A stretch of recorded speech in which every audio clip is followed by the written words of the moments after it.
Assalamualaikum warahmatullahi wabarakatuh.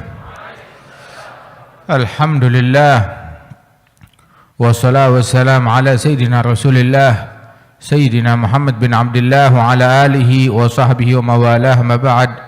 Kita bersyukur kepada Allah Subhanahu wa taala yang telah menghadirkan kita, dan prasangka baik kita kepada Allah taala bahwasanya Allah tidak menghadirkan kita melainkan untuk memberi kepada kita, untuk memberi anugerah, untuk memberi ampunan, untuk memberi rahmat kepada kita sekalian.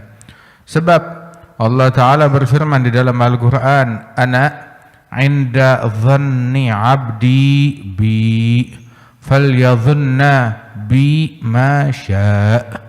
Aku sesuai prasangka hambaku terhadapku. Silahkan hambaku berprasangka apapun yang dia kehendaki kepadaku. Barang siapa yang berprasangka Allah akan memberinya, maka Allah akan memberinya. Barang siapa yang berprasangka Allah akan mengampunkannya, Allah akan mengampunkannya.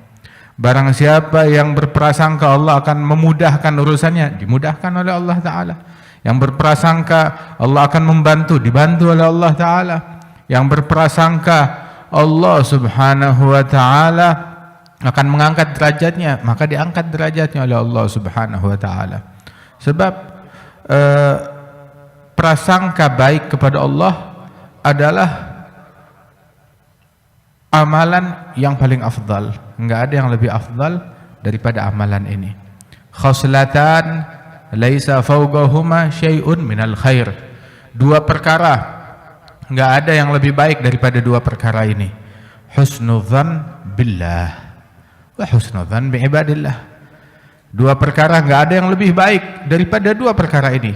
Berprasangka baik kepada Allah, berprasangka baik kepada hamba-hamba Allah. Orang yang hatinya baik, pikirannya baik, maka otomatis dia bakal nganggap semua orang baik. Tapi orang yang hatinya tercemar, maka dianggapnya semua orang kotor, sesuai seperti otak pikiran dia yang res tersebut. Sehingga sama seperti kita pakai kacamata. Kalau kita pakai kacamatanya lensanya merah, semuanya bernuansa merah. Lensanya gelap, semuanya bernuansa gelap. Tapi kalau lensanya bening, semuanya bening, kelihatan aslinya semuanya. Nah, karenanya itu orang yang baik dia nganggap semua orang baik, tapi orang yang jahat dia nganggap semua orang jahat. Kenapa? Sama seperti dia, seperti otaknya dia. Waliyadzubillahi min dzalik. Karenanya itu hal yang paling baik prasangka baik kepada Allah, dan otomatis berprasangka baik kepada hamba-hamba Allah, kepada sesama manusia. Dan hal yang paling buruk, nggak ada yang lebih buruk daripada dua perkara ini, berprasangka buruk kepada Allah dan berprasangka buruk kepada sesama hamba-hamba Allah. Al-Habib Ahmad bin Hasan Al-Attas, beliau bilang, la yakhib man ahsana dhann wa in akhta. Tidak bakalan kecewa, nggak bakalan menyesal, nggak bakalan rugi, nggak bakalan sial orang yang berprasangka baik walaupun prasangkanya keliru. Prasangka baik pasti benar walaupun keliru. Namun tidak akan beruntung orang yang berprasangka buruk walaupun prasangkanya tepat. Prasangka buruk tidak mungkin benar, walaupun tepat nggak benar. Sehingga Al-Imam Abi Bakar Al-Adni beliau bilang bahwasanya iyyakum su'idzan atau kamagal, diperingatkan kita untuk berhati-hati daripada prasangka buruk. Sebab itu prasangka buruk itu bisa yujib su'il khatimah, bisa menyebabkan orang meninggal su'il khatimah. Na'udzubillahi min dzalik. Tapi orang yang berprasangka baik, dia bakal dapat keberuntungan dari Allah Subhanahu wa taala walaupun prasangkanya keliru, salah sasaran. Sangka baik kepada semua orang. Tapi sangka baik bukan berarti kehilangan kewaspadaan. Sangka baik bukan berarti sembrono. Sangka baik bukan berarti dia tidak berhati-hati. Disebutkan kana Rasulullah sallallahu alaihi wasallam yahtarisu min ashabih wala yatruk al-bashashata fi wujuhihim. Rasulullah sallallahu alaihi wasallam beliau waspada, berhati-hati bahkan terhadap sahabat-sahabatnya, tanpa mengurangi keramahan dan keceriaan beliau di hadapan para sahabat-sahabatnya. Tetap sangka baik, tetap senyum bersama mereka, tetap ramah kepada mereka. Akan tetapi bukan berarti menghilangkan kewaspadaan, tetap waspada. Waspada, jangan sampai ada sifat buruk yang mencemari hati seseorang. Sangka baik bukan berarti dia meninggalkan keberhati-hatian di dalam menimba ilmu. Inna hadzal ilma din falyanzur ahadukum amman ya'khudhu dinah. Ilmu ini agama, lihat-lihat dari mana kita mengambil agama kita. Oh, sangka baik terima dari siapa aja. Oh, jangan.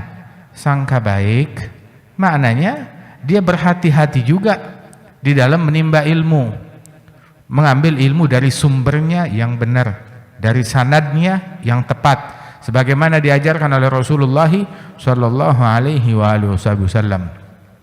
Sangka baik tersebut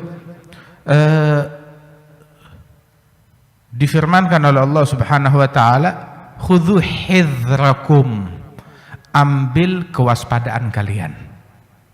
Ambil kewaspadaan, waspada dari pandangan yang haram, waspada dari pikiran yang haram, waspada dari ucapan yang haram, waspada dari pergaulan yang buruk, yang jelek, waspada dari pikiran yang jelek, waspada dari hal-hal yang diharamkan oleh Allah Ta'ala, waspada dari teman duduk yang ngajak kita kepada kemaksiatan kepada Allah Subhanahu wa Ta'ala.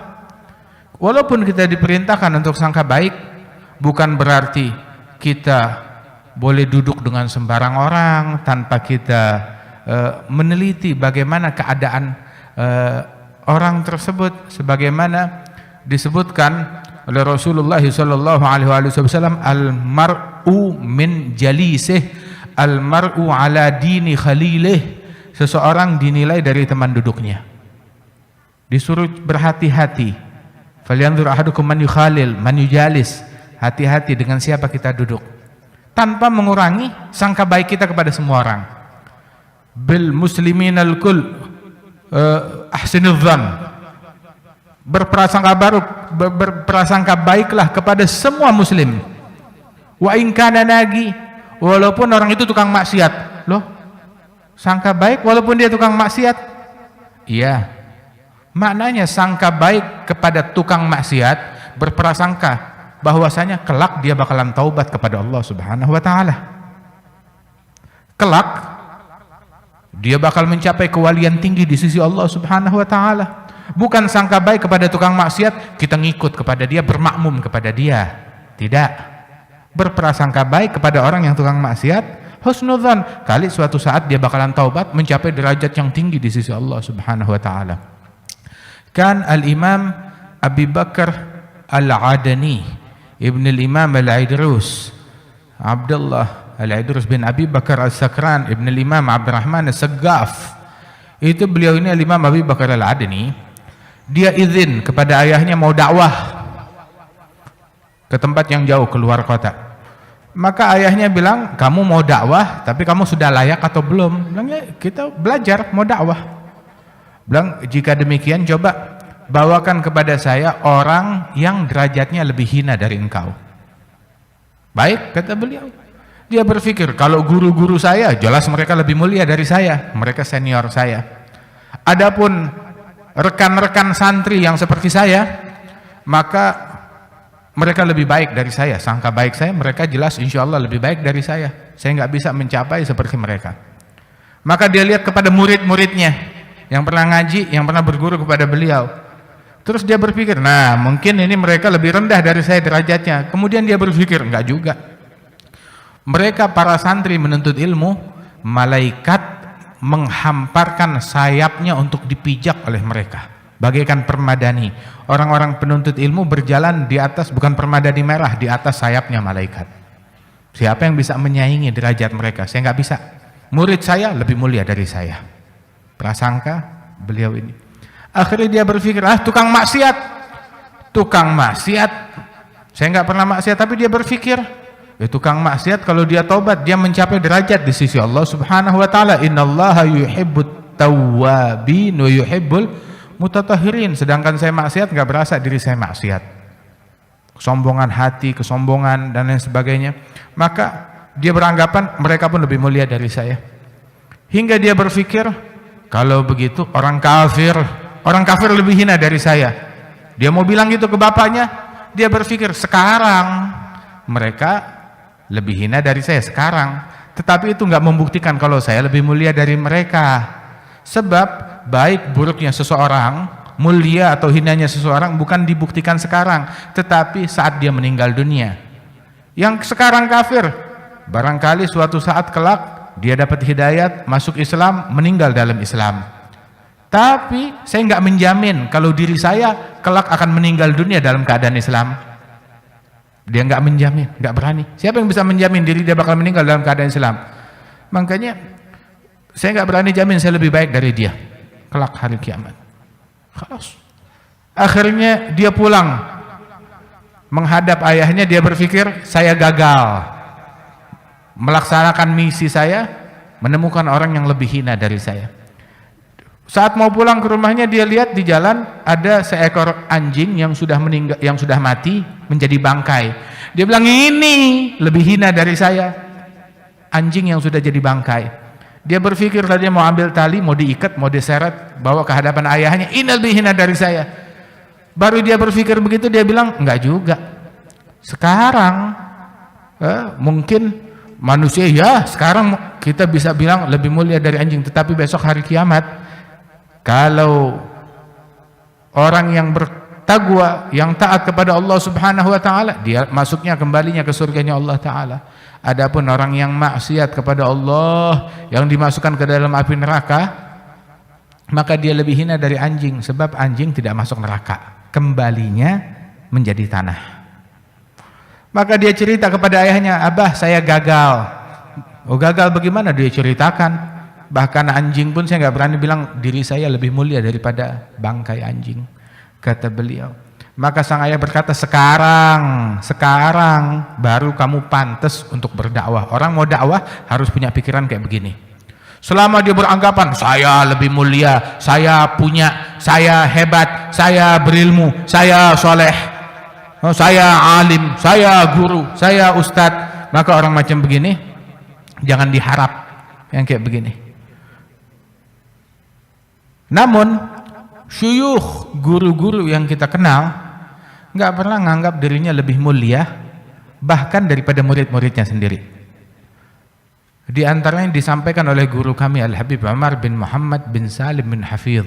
Berkali-kali beliau bilang kalau lagi duduk sama kita nih, itu ada beberapa orang murid-muridnya, terus beliau bilang, ya, sungguh besok hari kiamat siapa yang selamat dari kita, ya, ingat-ingat sama temennya, cari temennya. Besok hari kiamat misalkan dia selamat, nyampe ke surga duluan, cari-cari temennya. Begitu, ulurkan tangannya, cari saya, cari temannya, mungkin saya masih belum selamat, tolongin kita semuanya, saling sampai sedemikian rupa. Nggak menganggap dirinya lebih mulia daripada manusia lain, sangka baik kepada semua orang. Walidzalik, orang yang sangka baik tersebut anugerahnya besar dari Allah Subhanahu wa taala, sebab Allah taala bukakan bagi dia pintu, kamu mau apa? Silakan berprasangka. Tapi orang yang kalau prasangkanya sempit, picik, nggak dapat apa-apa. Al-madad ala qadril mashhad. Anugerah yang didapat oleh setiap orang tergantung dari mashhadnya dia, dari pandangannya dia. Yang pandangannya sempit, pikirannya sempit, hatinya sempit, anugerahnya juga sempit. Tapi yang luas, anugerahnya juga luas dari Allah Subhanahu wa taala.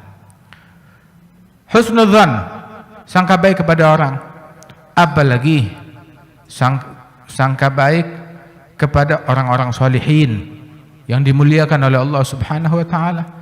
Anggap setiap orang yang kita temui jangan-jangan itu Nabi Khidir. Anggap setiap malam yang kita lalui jangan-jangan itu malam Lailatul Qadar.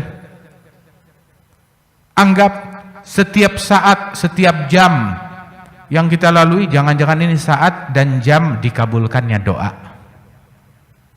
Sebab itu dalam setiap malam ada satu saat di mana tidaklah hamba mukmin berdoa kepada Allah melainkan dikabulkan doanya oleh Allah Subhanahu wa taala. Sengaja jam itu disembunyikan agar tujuannya apa? Membuka, Allah ngajarkan kepada kita husnudzan, sangka baik di setiap menit yang kita lalui di malam hari. Dan juga husnudzan, sangka baik dalam setiap orang yang kita temui. Innallaha khaba'a thalath fi thalath. Allah menyembunyikan 3 perkara dalam 3. Allah menyembunyikan ridhanya dalam ketaatan. Fala tahgiranna minal ma'rufi syai'a. Allah menyembunyikan ridhanya dalam ketaatan, maka jangan meremehkan kebaikan sekecil apapun. Dan Allah menyembunyikan murkanya dalam kemaksiatan. Jangan meremehkan kemaksiatan sekecil apapun. Sebab al-ma'asi baridul kufur, kemaksiatan adalah utusan kekafiran, telegram dari kekafiran. Berhati-hati dari kemaksiatan.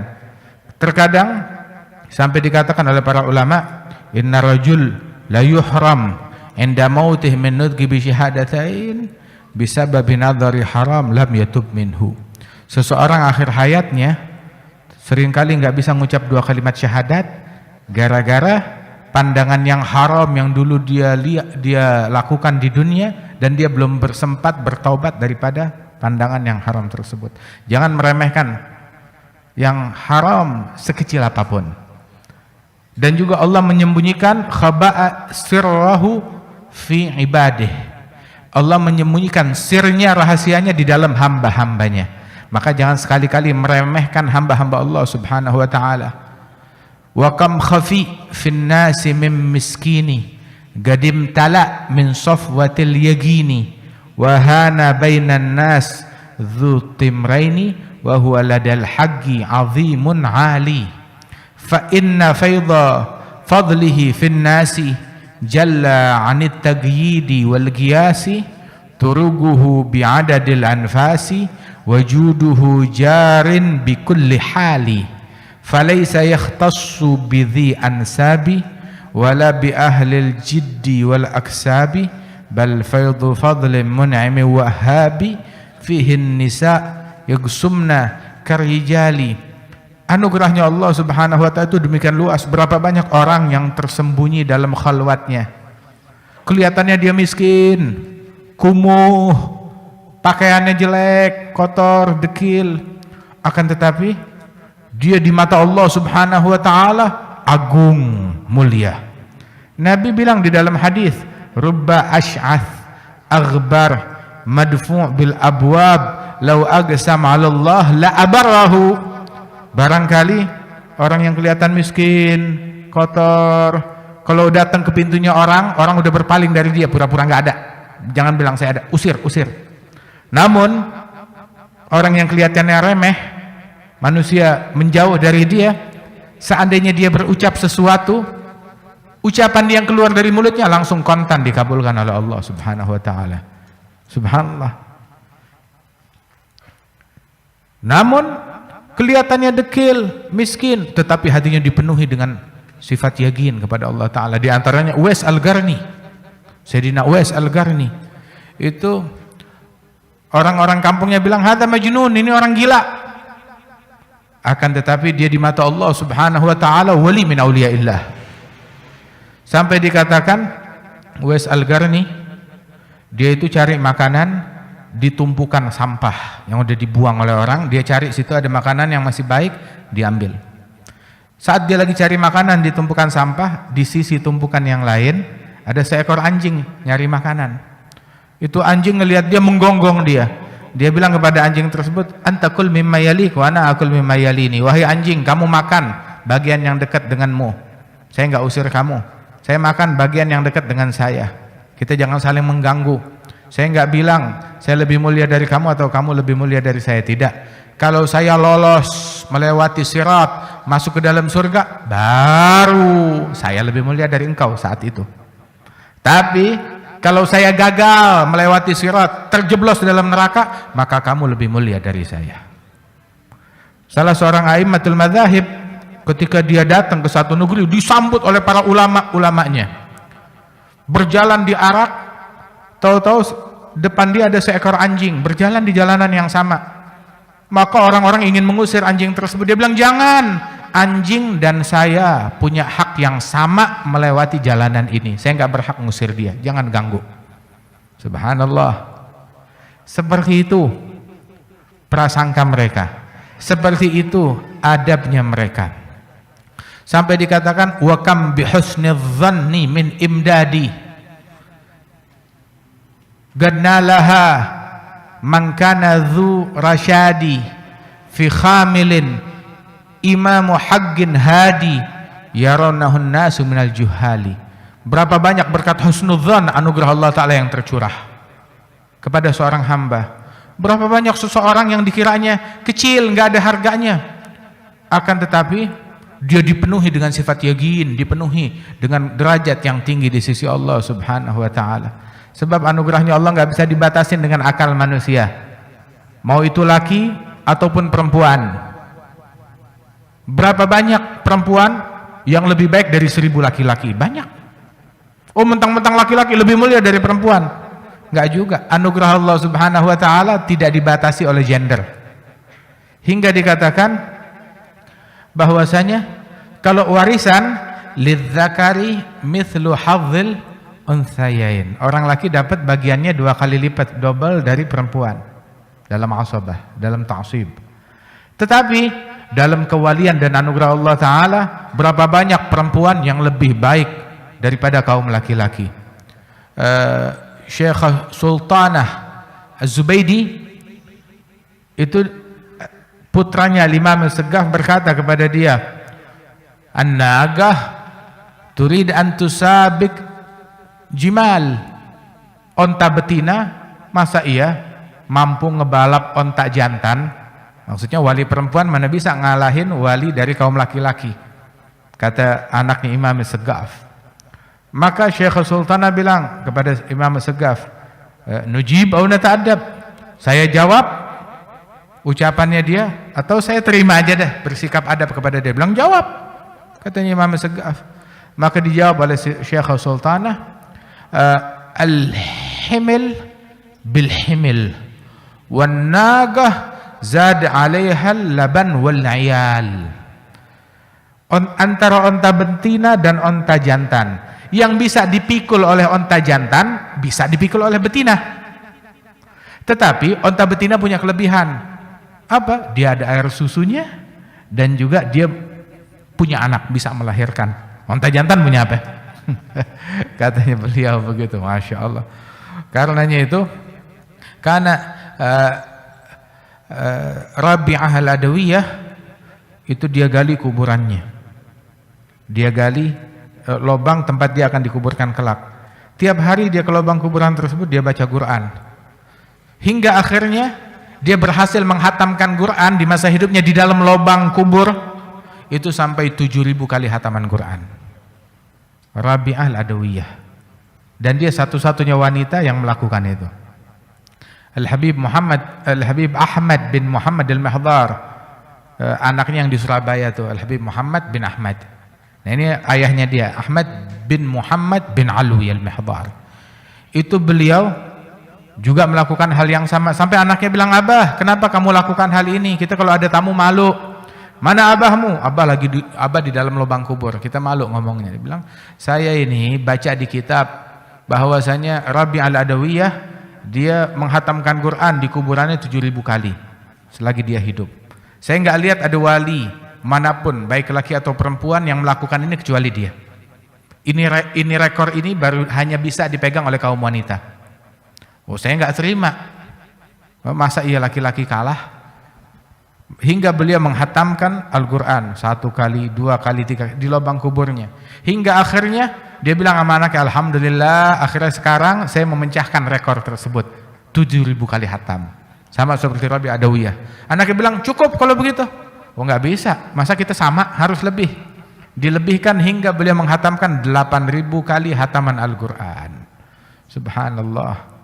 Masya Allah. Mudah-mudahan Allah Ta'ala berikan taufik kepada kita sekalian. Ada bulan-bulan Rajab. Bulan Rajab anugerahnya Allah Ta'ala luas.